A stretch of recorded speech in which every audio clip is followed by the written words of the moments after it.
आइए सुनिए, देखिए, समझिए सनातन सत्य। जैसी दृष्टि वैसी सृष्टि, दृष्टि विज्ञान।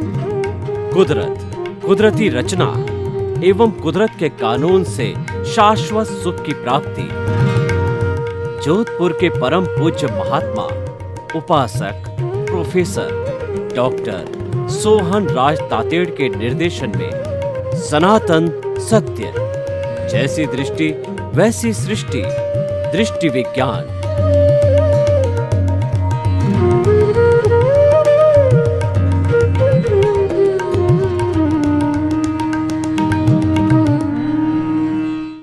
भाई और बहनों, मातृशक्ति को नमन। स्टूडियो में आपका आत्मविज्ञान, साइंस ऑफ द सोल कार्यक्रम में हार्दिक स्वागत है, अभिनंदन है, सत्कार है। इस कार्यक्रम के अंतर्गत हम आपको सही दृष्टि, सही सोच, राइट विजन, राइट थिंकिंग के अंतर्गत आपके नकारात्मक भावों को हम सकारात्मक में बदलने का प्रयास करते हैं और आपकी जो बुद्धि है उसको हम स्वच्छ करते हैं ताकि कि आपकी रॉन्ग बिलीफ समाप्त होकर के राइट बिलीफ आ जावे। यही इस कार्यक्रम का उद्देश्य है और इस उद्देश्य की पूर्ति के लिए हर प्रतिदिन नए नए एपिसोड जो है आपको परोसे जाते हैं। इसी क्रम के अंदर आज का हमारा नया एपिसोड बहुत ही सुंदर एपिसोड जो प्रकृति से जुड़ा हुआ है, वह एपिसोड है पंचभूतात्मक प्रकृति। प्रकृति का अर्थ होता है पर्यावरण, नेचर, ब्रह्मांड, कॉस्मॉस, जिसके अंदर हम सभी रहते हैं। मानव मात्र नहीं, 84 लाख जीव योनि के प्राणी जहाँ निवास करते हैं, जहाँ जन्म लेते हैं, जहाँ भरण पोषण करते हैं और पूरे जीवन भर कार्यकलाप करते हैं, उसी का नाम सृष्टि है, उसी का नाम प्रकृति है। इस प्रकृति में पेड़ है, पौधे हैं, पशु है, पक्षी है, जानवर है, सभी तरह के लोग इसी प्रकृति में निवास करते हैं, एंजॉय करते हैं और अपने जीवन का प्रारंभ से अंत तक कार्यकलाप इसी में ही करते हैं। अब हमें जानना है कि ये प्रकृति कौन से तत्वों से बनी हुई है। सारे इस प्रकृति में फंडामेंटल 5 तत्व है, उसी से ही प्रकृति का निर्माण होता है, उसी से ही इन जीवों का, जो 84 लाख जीव योनि के प्राणी हैं, उनका निर्वाह होता है। वो 5 भूत है, पृथ्वी, जल, अग्नि, वायु और आकाश। पृथ्वी तत्व का मतलब होता है कि हमारी जमीन, इस पृथ्वी के गर्भ के अंदर बहुत सा जो है संपदा छिपी हुई है, बहुत से मिनरल्स हैं और बहुत से हमारा सोना है, टिन है। 108 तरह के जो सब्सटेंसेस आज विज्ञान ने बताए हैं, वो सभी पृथ्वी के भूगर्भ के अंदर छिपे हुए हैं। बहुत बड़ी संपदा है पृथ्वी के अंदर और ये सारा जितना भी कोयला है या हमारा पानी है या हमारा पेट्रोलियम प्रोडक्ट है, सब पृथ्वी के गर्भ से आता है। तो ये पृथ्वी जो है एक बड़ा सब्सटेंस हो गया। और जल का अर्थ होता है पानी। हमारे शरीर के अंदर 60% पानी है और ये सारी पृथ्वी, ये सारी सृष्टि है वो 75% पानी से, जो पानी है उसके अंदर, और 25% ही लैंड है जिसके ऊपर की हमारा सारा ये चराचर जगत निवास करता है। पृथ्वी, जल और तीसरा अग्नि। अग्नि जो है जैसे कि हमारी खुद की भी अग्नि होती है, जो जठरा अग्नि होती है, जो जलाई जाती है, जो कोयले से होती है, ईंधन से होती है, वो सारी अग्नि कहलाती है। इस अग्नि के द्वारा है हमारे सारे कार्यकलाप होते हैं। जितनी भी फैक्ट्रियां चलती, स्टील बनता है या कोई भी हमें तपाना होता है या किसी चीज का निर्माण करना होता है, उसमें अग्नि की बहुत बड़ी आवश्यकता होती है। हमारे शरीर को भी अग्नि की आवश्यकता होती है। जठराग्नि भी एक अग्नि है और सूर्य का जो ताप है वह भी अग्नि है। तो ये सारा अग्नि के अंतर्गत आता है। पृथ्वी, जल, अग्नि और वायु, ये जो सारा वायुमंडल है उसके अंदर मुख्य रूप से हमारी प्राण वायु है जो हमारे काम आने वाली है। उसके अलावा बहुत सी गैसें होती है, नाइट्रोजन होती है, कार्बन डाइऑक्साइड है, हीलियम है, वगैरह कई तरह की गैसें हैं। वो सारी प्रकृति के अंदर ही मिलती है, वो वायुमंडल के अंदर मिलती है। इसीलिए कहा जाता है कि वायुमंडल को स्वच्छ रखना चाहिए। वायुमंडल को स्वच्छ रखने का अर्थ है उसके अंदर प्राण वायु की मात्रा ज्यादा होनी चाहिए, क्योंकि समस्त जीव जीवित प्राणियों के लिए जो है वो प्राण वायु ऑक्सीजन की जरूरत होती है, और खास करके मनुष्य के लिए ऑक्सीजन सबसे ज्यादा आवश्यकता होती है। पृथ्वी, जल, अग्नि, वायु और आकाश, ये जो हमारा आकाश जो है वो स्काई है, वो कॉस्मोस जो है अफगाना देता है। उस कॉस्मोस के अंदर, उस आकाश के अंदर हम निवास करते हैं। अगर आकाश हमको अफगाना न दे तो एक व्यक्ति दूसरे को पड़ेगा, दूसरा तीसरे पर पड़ेगा, और इस तरीके से आपाधापी मचेगी और किसी व्यक्ति को अपने रुकने के लिए, सोने के लिए, बैठने के लिए जगह नहीं मिलेगी। ये 5 भूत है, और इन 5 भूतों के द्वारा जो है ये मानव का शरीर निर्मित होता है, हर प्राणी का शरीर निर्मित होता है। जिस वक्त के अंदर जो माता का अंडज और पिता का शुक्र आपस में मिलते हैं, ये दोनों ये आत्माएं होती है। दोनों आत्माएं अपने आप का अस्तित्व समाप्त करके एक तीसरी आत्मा को खड़ी करती है, जिसका कि जन्म होता है।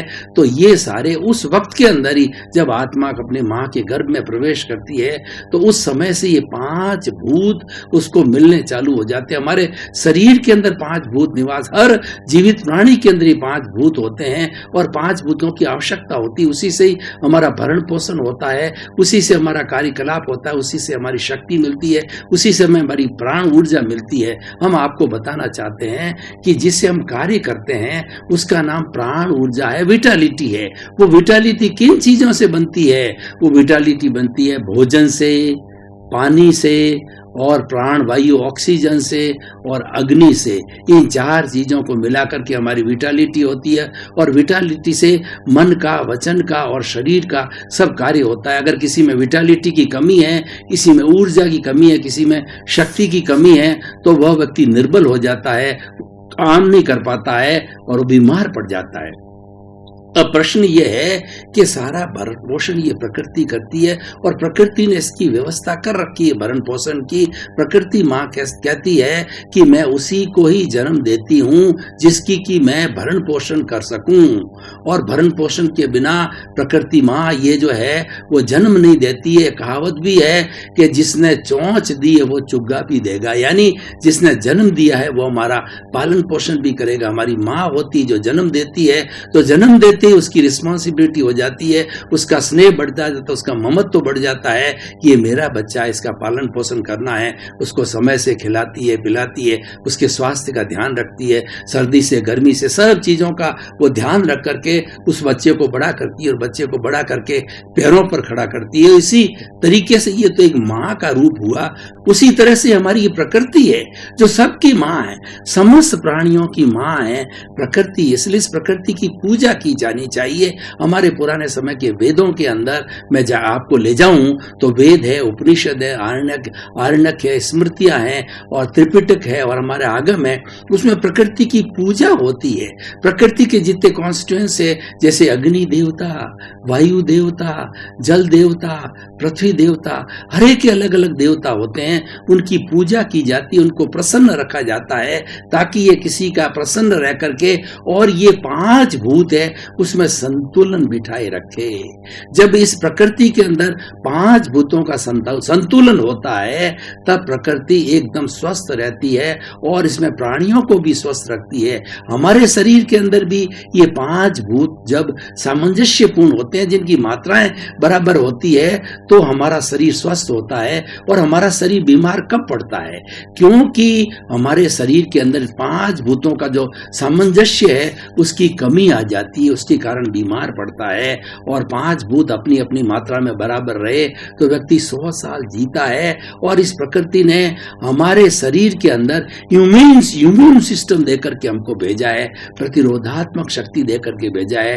वो टी शेल्स होती है, बी शेल्स होती है और उससे हम 100 साल जीते हैं। लेकिन वो प्रकृति के नियमों का पालन करते हैं। प्रकृति के नियमों का पालन का अर्थ यह है कि हमारे 5 भूत है, हम प्रयास करके इन 5 भूतों का संतुलन हमें बिठाना चाहिए। डॉक्टर भी क्या करते हैं कि जब डायग्नोसिस करते हैं तो वो अलग से जो कैप्सूल्स देते हैं, विटामिन देते हैं, मिनरल्स देते हैं। ये क्या है? ये सप्लीमेंट सारे हैं वो यही है कि हमारे 5 भूतों के अंदर उसका परसेंटेज का जो है उसका सामंजस्य बिगड़ गया है, इसीलिए उसकी पूर्ति जो है की जाती है। इसलिए भाई और बहनों, बहुत ही सुंदर विषय है कि जब प्रकृति हमारे लिए इतना करती है, और प्रकृति में देखिए कि प्रकृति का हर प्राणी जो है वो एक दूसरे के लिए उपयोगी है, इसीलिए प्रकृति जो है रिलेटिव है, ये सापेक्ष है। सापेक्ष का अर्थ यह है कि प्रकृति का एक भी प्राणी जो है अगर कार्य नहीं करे तो प्रकृति के अंदर कोई भी तरह का संतुलन नहीं हो सकता है।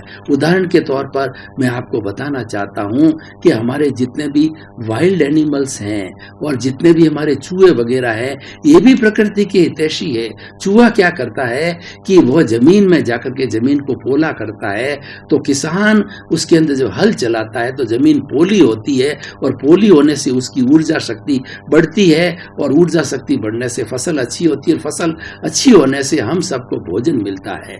तो ये सारा प्रकृति की बात होगी। अब हमने बाह्य प्रकृति की तो बहुत की है, भीतर की प्रकृति की थोड़ी बात करते हैं।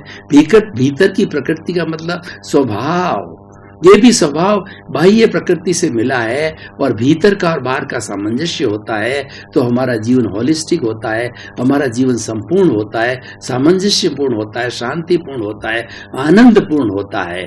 तो इसीलिए हमें ये कोशिश करना है कि जो 5 भूत बेसिक रूप से और हमें जड़ रूप से हमारे शरीर में मिले हुए होते हैं, तो जो भीतर चेतन है उसकी भी अपनी प्रकृति है। वह चेतन क्या है कि वह चेतन तत्व अमूर्त है, लेकिन ये अमूर्त तत्व इस शरीर में रहने के कारण जो है इस शरीर को शक्ति देता है। 2 तरह की जो वीर्य होते हैं, एक तो लब्धि वीर्य होता है जिसको कि आत्मा की शक्ति कहा जाता है, और एक करण वीर्य होता है जो शरीर की शक्ति कहलाता है। और ये करण वीर्य ही 5 भूत है। इन 5 भूतों के से जो हमारा कर्ण वीर्य बनता है। जैसे मनुष्य के शरीर में देखिए कि ये सप्त धातु बनते हैं। सबसे पहले जब भोजन करते हैं तो भोजन से हमारा खून बनता है, खून से जो है मांस बनता है, मांस से मेद बनती है, मेद से मज्जा बनता है, मेद से उसके बाद में वीर्य बनता है। ये सप्त धातु है, ये 5 भूतों से बनती है। तो ये सारा जो है वो जो हमारा जड़ रूप के अंदर होता है। अब हम चेतन रूप में बात करें तो चेतन की प्रकृति ये है कि इस जड़ को शक्ति देने वाला कौन है। हम जीवित प्राणी की बात करें तो सभी जीवित प्राणियों में चेतना होती है। तो ये चेतना होती है, एक एक शरीर के एक एक परमाणु को, एक एक कोशिका को ये चेतना देती है जब वो एक्टिव रहती है। और बिना चेतना देने के कारण हमारी कोशिकाएं हैं वो डल हो जाती है, मर जाती है। क्योंकि चेतना बिना व्यक्ति कैसे काम करेगा। चेतना बिना तो व्यक्ति मुर्दा हो जाता है। चेतना बिना जो हमारी कोशिका है मुर्दा हो जाती है। कई बार क्या होता है, लकवा हो जाता है। लकवा होने का मतलब क्या है, उस स्थान के अंदर ब्लड सर्कुलेशन रुक गया। ब्लड सर्कुलेशन रुकने का मतलब यह है कि हमारी चेतना वहां तक नहीं पहुंच रही है, और ब्लड के माध्यम से ही चेतना पूरे शरीर के अंदर पहुंचती है। और चेतना नहीं पहुंचने से वो शरीर ब्लॉक हो जाता है। और जब वापस उसके अंदर प्रयास करके चेतना का प्रवाह किया जाता है, ब्लड सर्कुलेशन को बढ़ाया जाता है, तब फिर से जो है वो सक्रिय होता है। तो मैं ये कहना चाहता हूं कि जितनी प्रकृति के अंदर ये सक्रियता है वो सक्रियता 5 भूतों से आई है, और हमारे शरीर के अंदर भी सक्रियता 5 भूतों से है। और उस 5 भूतों को सक्रिय करने वाला है भीतर चेतन तत्व। उसकी प्रकृति को भी हमें समझना चाहिए, क्योंकि हमारा आत्मविज्ञान है जड़ और चेतन दोनों की बात करता है, जड़ और चेतन के सामंजस्य की बात करता है। इसके केंद्र में आत्मा है, परिधि के अंदर जड़ है, और दोनों मिलकर के इसको होलिस्टिक बनाते हैं। अकेला चेतन कुछ नहीं कर सकता, अकेला जड़ कुछ नहीं कर सकता। दोनों का मिश्रण होता है, दोनों का यौगिक बनता है। जैसे मेरा शरीर है, ये जड़ और चेतन का यौगिक है। इसके अंदर जड़ के अंदर 5 भूत है, और चेतन के अंदर अपना लब्धि वीर्य है, अपनी शक्ति है। क्योंकि ये जो चेतन तत्व है ये ज्ञाता है, ये दृष्टा है, ये जानने वाला है, ये देखने वाला है, ये अनंत ज्ञान वाला है, ये अनंत दर्शन वाला है, ये अनंत शक्ति वाला है और अनंत सुख का धाम है। जब इसकी ये क्वालिटी है तो ये क्वालिटी है जड़ तत्व तक आती है। जड़ के अंदर ये 5 भूत आते हैं, लेकिन 5 भूतों को सक्रिय करने वाला चेतन तत्व होता है। तो हम अगर इस एपिसोड को आज की प्रासंगिकता के ऊपर देखेंगे, आज हमारे इस युग के अंदर इतनी विषमता क्यों है? जब प्रकृति के अंदर कोई विषमता नहीं है, प्रकृति वीतराग है, आत्मा वीतराग है, तो फिर ये अशुद्धि कहां से आ रही है? ये अशुद्धि आने का अर्थ ये होता है कि हमारा दृष्टिकोण बदल गया। दृष्टिकोण बदलने का अर्थ ये है कि हम 5 भूतों का जो सामंजस्य है वो हमने बिगाड़ दिया। वो सामंजस्य कैसे बिगड़ता है कि व्यक्ति अपनी लाइफ स्टाइल खराब कर देती है। प्रकृति ने जितने भी नियम बनाए हैं, कानून बनाए, उसको कुदरत का कानून कहा जाता है, उसको सनातन सत्य कहा जाता है, उसको सही दृष्टि, सही सोच के रूप में हम लेते हैं, पॉजिटिव थिंकिंग के रूप में लेते हैं, और हमारा जो है राइट विजन, राइट डायरेक्शन और राइट थिंकिंग के रूप में हम चलते हैं। तो 5 भूतों का सामंजस्य होना चाहिए। हरेक का अपना अपना अस्तित्व है, हरेक का अपना अपना कार्य है, और ये 5 साथ रहते हैं, और 5 के साथ रहने से ही हमारी भीतर की प्रकृति अच्छी रहती है, बाहर की प्रकृति अच्छी रहती है, और सारा पर्यावरण अच्छा रहता है।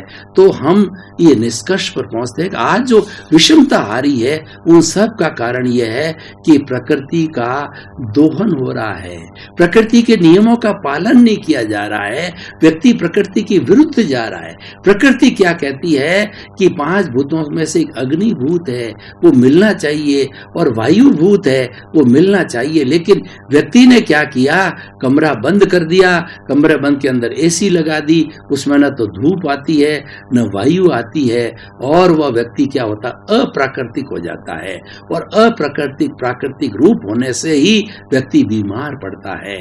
तो हमें 5 भूतों के इस सामंजस्य को पूर्ण समझना है। वो सामंजस्य हमारे अकेले के लिए ही नहीं है, बल्कि पूरी चराचर जगत जो 7 अरब की जनसंख्या है उन सब पे लागू होता है। क्यों? कुदरत का कानून है, वो पूरी कुदरत पे एक सा लागू होता है, वो किसी व्यक्ति पे अकेला नहीं होता है, और सब उसके घटक होते हैं। सबको पालन करना चाहिए, और सबका पालन करेंगे तो व्यक्ति भी स्वस्थ रहेगा, समाज भी स्वस्थ रहेगा, देश भी स्वस्थ रहेगा, और विश्व भी स्वस्थ रहेगा।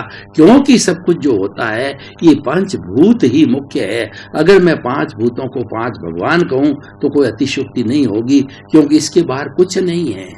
प्रकृति के अंदर ये 5 भूतों के बाहर कुछ भी नहीं है, और हमारे सारे शरीर की रचना, हमारे शरीर की सारी सोच, हमारा दृष्टिकोण, हमारा सारा कार्यकलाप कहीं न कहीं 5 भूतों से जुड़ा हुआ है।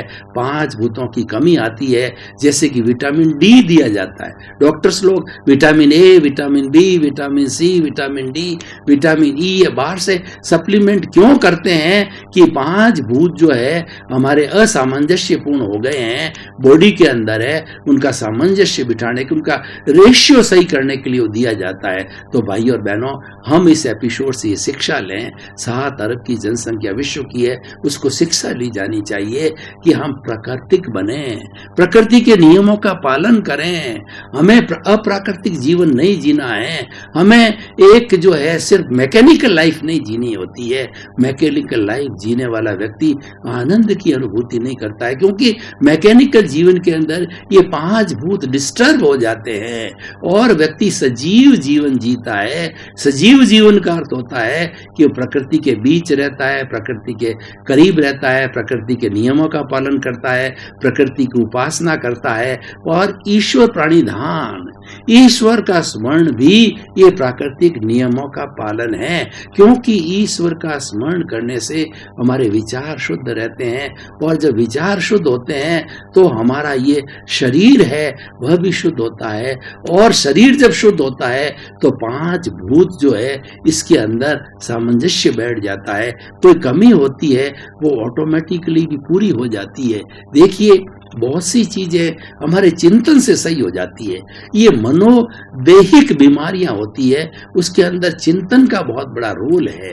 व्यक्ति ये चिंतन करे कि मैं तो बिल्कुल स्वस्थ हूं, तो आधी बीमारी उसकी वैसे ही चली जाती है। अगर व्यक्ति कोई डॉक्टर के पास जाता है पेशेंट, और डॉक्टर कहता है, वो पहले उसको प्रोत्साहन देता है कि आप तो बिल्कुल ठीक हैं, आपके तो कोई बीमारी है ही नहीं है, फिर भी मैं जांच कर देता हूं, आपको दवाई दे देता हूं। जब वो ये साइकोलॉजिकल इफेक्ट कहा जाता है, ये साइकोलॉजिकल इफेक्ट है, ये भी हमारा एक प्राकृतिक गुण है, ये प्रकृति से मिलता है, क्योंकि प्रकृति साइकोलॉजी से जुड़ी हुई है। तो हमें हमारे चिंतन को अच्छा रखना है। चिंतन को अच्छा रखने के लिए हमारे भीतर जो प्रभु विराजमान है उसकी हमें भक्ति करनी चाहिए। ऊपर वाला कोई नहीं है, 33 करोड़ देवी देवता हैं, वो अपनी तरह जीवन यापन कर रहे हैं। वो एक योनि है, जिस तरीके से मनुष्य की योनि है, नारकी की योनि है, और जो उसके बाद में तिर्यंच की योनि है, उसी तरह से 33 करोड़ देवी देवताओं की योनि है और 26 देवलोक हैं। सभी अपने अपने योनि के अनुसार, अपने अपने कर्मों के अनुसार जीवन यापन करते हैं। लेकिन हर एक के अंदर कॉमन चीज क्या है? 5 भूत हर एक में कॉमन है, और हर एक के अंदर चेतना एक जैसी है।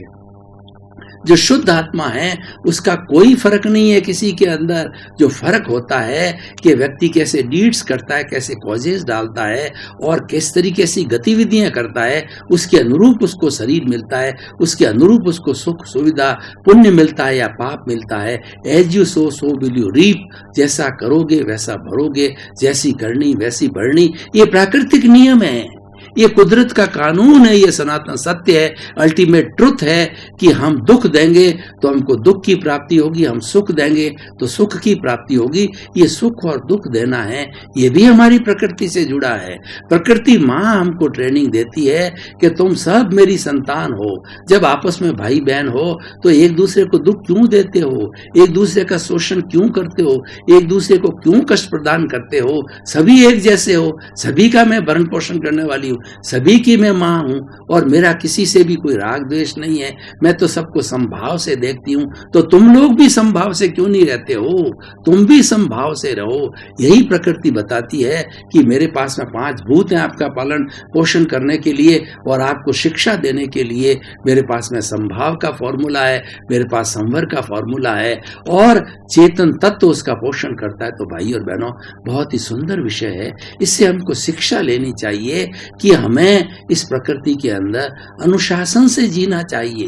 जो व्यक्ति अनुशासनहीन होता है, उछंखल होता है, उसका जीवन खराब होता है। उछंखल व्यक्ति कैसे होता है? उसकी लाइफ स्टाइल सही नहीं होती है, उसका सोने का समय नहीं होता है, उठने का समय सही नहीं होता है, और खाने के लिए जंक फूड खाता है या उसकी जगह मांसाहार भोजन करता है।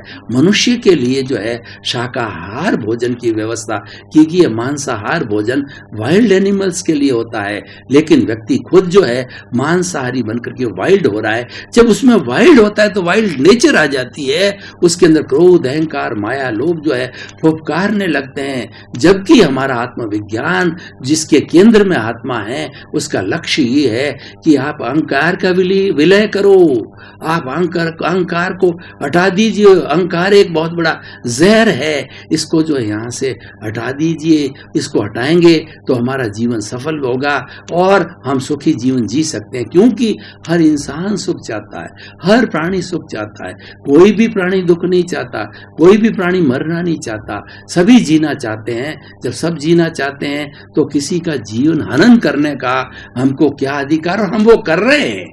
आज विषमता सबसे बड़ी बात है कि हम प्रकृति के अन्य जो है प्राणियों के अस्तित्व को स्वीकार नहीं करते, उनकी हिंसा करते हैं, उनको मारते हैं। किस लिए मारते हैं? कि अतिरिक्त लोभ हो गया है, व्यक्ति ग्रीडी बन गया है, व्यक्ति की आकांक्षाएं, व्यक्ति की इच्छाएं, व्यक्ति रिक्वायरमेंट्स इतनी उसने बढ़ा दी, और सबसे बड़ी तृष्णा इतनी बढ़ाती है कि वो संग्रह करता जाता है।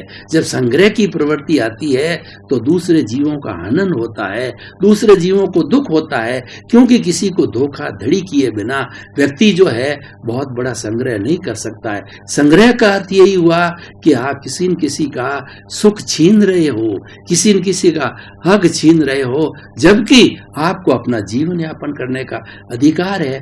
हर व्यक्ति जो जन्म लेता है उसको रोटी कपड़ा मकान शिक्षा चिकित्सा ये सुविधा उसको चाहिए। जैसे कि 5 भूत बेसिक है, ये 5 चीजें हैं मनुष्य के लिए। हर जो है वो अपने गृहस्थी व्यक्ति के लिए आवश्यक है तो उसका वो तो आराम से व्यवस्था कर सकता है, उसकी व्यवस्था करने कोई मनाही नहीं है।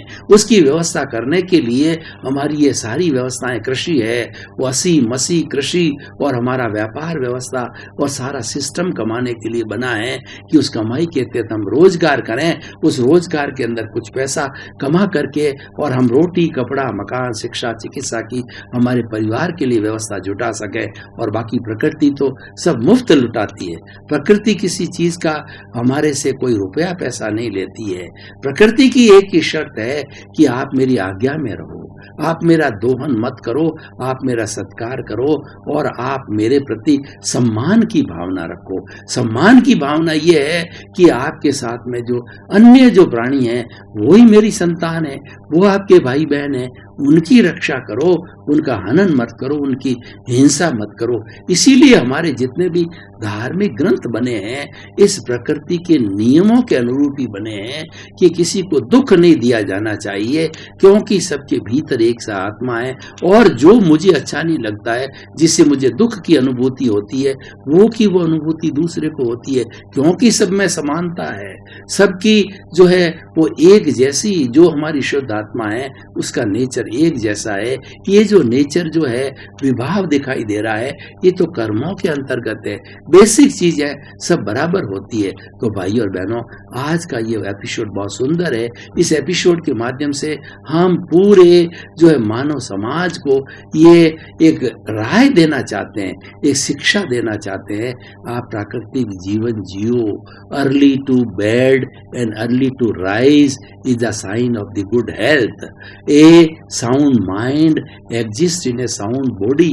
अपने तन को, मन को स्वस्थ रखिए, अपनी आत्मा को स्वस्थ रखिए। वह स्वस्थ कब होगी? जब आप लोक कल्याण की भावना रखोगे, जब आप भाई और बहनों, आपका बहुत बहुत धन्यवाद। आप आत्मविज्ञान कार्यक्रम देखते रहिए।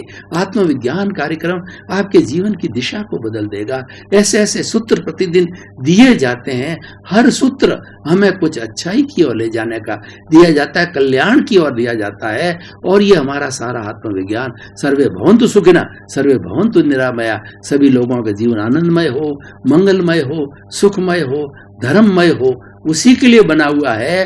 और उसी के तहत हम राइट विजन, राइट थिंकिंग, सही दृष्टि, सही सोच के माध्यम से आपके जीवन को सुखी बनाना चाहते हैं। आपका जीवन धन्य हो, मंगलमय हो। आपके प्रति शुभकामनाएं।